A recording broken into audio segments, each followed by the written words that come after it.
Anyway, I got nothing else for you guys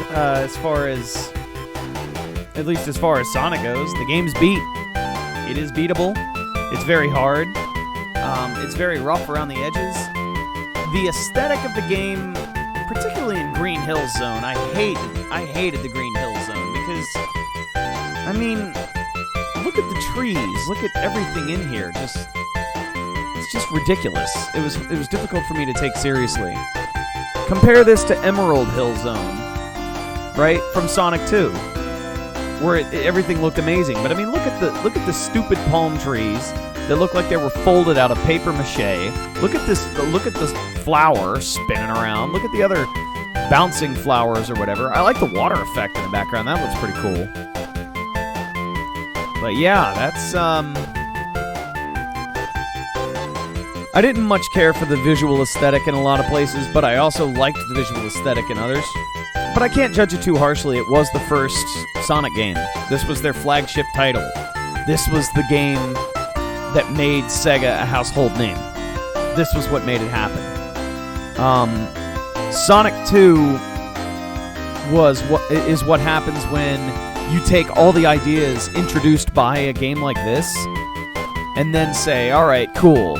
Let's get some good designers together and make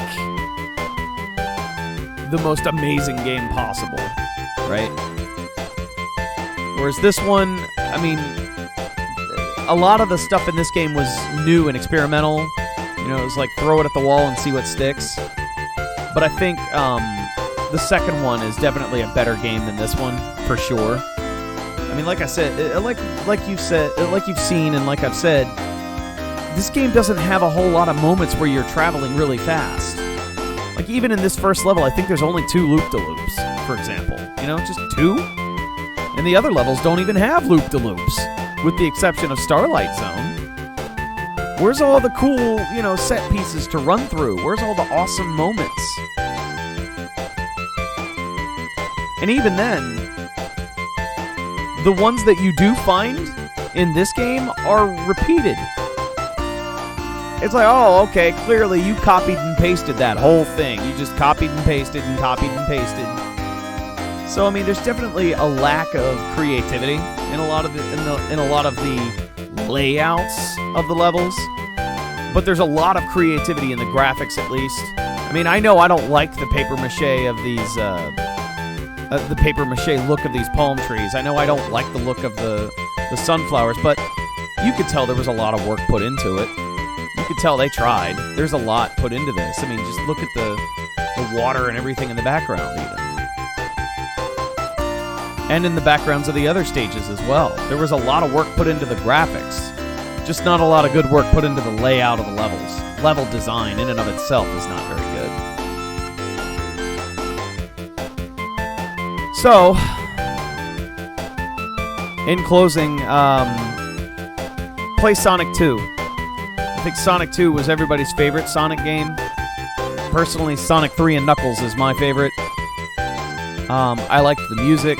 I liked all the levels. I liked the little, you know, cutscene-y, story-looking stuff going on in it. It had the best ideas. I didn't much care for the